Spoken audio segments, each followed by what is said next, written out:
I started as a teacher in a small farming community in the Brong-Ahafo region of Ghana.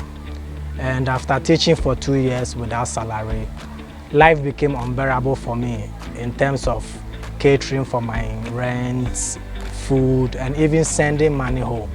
So I decided to quit my job and find an alternative means of livelihood.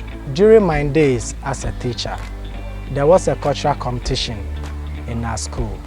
So I came up with the idea of making some drinking cups and spoons for our cultural display.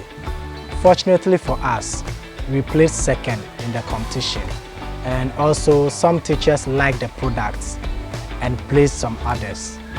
So I made some few money from the orders they placed, and that was when I realized I can make a living from the bamboo business.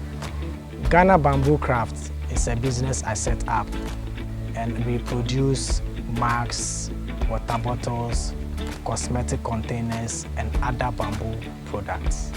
When I started my bamboo business, two major challenges I was facing were the bamboo poles being infected by insects, and also I had a lot of complaints from customers about the quality of my products because they were being destroyed by insects.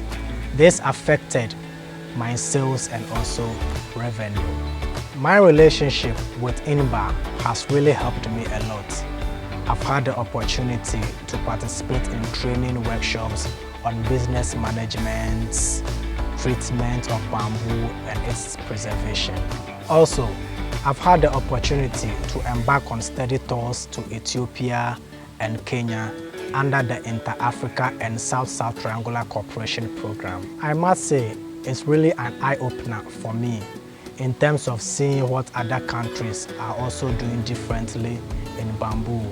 And also the knowledge lens have really helped me in my day-to-day activities of my bamboo business. I'm happy working with bamboo because my bamboo business is doing well, and also I've been able to employ some youths to learn the skills, which is helping them to also earn a living for themselves and also make money for themselves.